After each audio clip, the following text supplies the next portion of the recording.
Kia ora, good evening. The people of Bluff and Invercargill are reeling after two terrible incidents.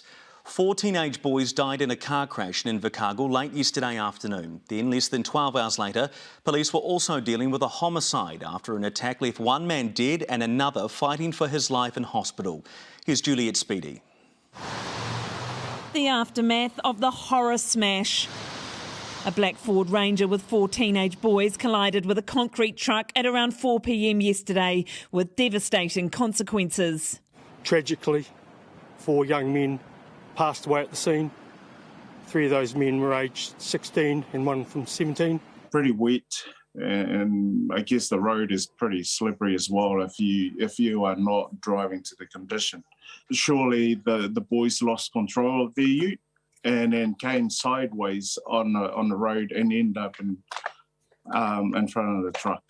Today, police were back on Queen's Drive trying to piece together what happened on a major central road in what was atrocious weather. There's a lot of speculation, and we're not going to be speculating. We want to get all our facts together to build up the bigger picture. Police guided family members behind the cordon to see the spot where their loved ones' lives ended. It's just to help that grieving process. 3 of the boys were from the small, tight-knit community of Bluff, half an hour down the road.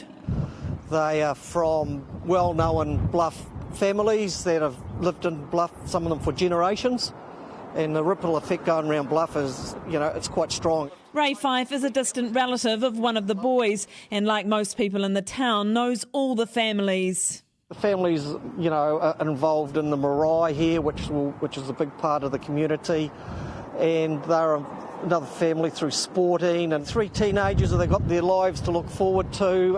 For a small community, it is very big. Boys attended Southland Boys High School in Invercargill. Southland Boys High Rector Simon Coe issued Newshub a statement saying they are deeply saddened by the tragic loss of these young men from the community here. Their focus now is on supporting the whānau and friends. Police are asking for help from the public for their investigation. We would ask anybody who may have seen the Ford Ranger or the concrete truck leading up to the crash, particularly people who have dash cam on their vehicles. We'd be very interested to see that footage. Less than 12 hours after the crash, just after midnight, 2 men were stabbed in the centre of town. One died and the other is fighting for his life in hospital. Invercargill police now also investigating that and hunting down those responsible. Tragic, really. However, we have some really good staff here who have all come out at short notice to support us. A terrible start to Anzac weekend for these small southern communities. Juliet, a truly horrible situation. Do we know anything more about how this crash actually happened?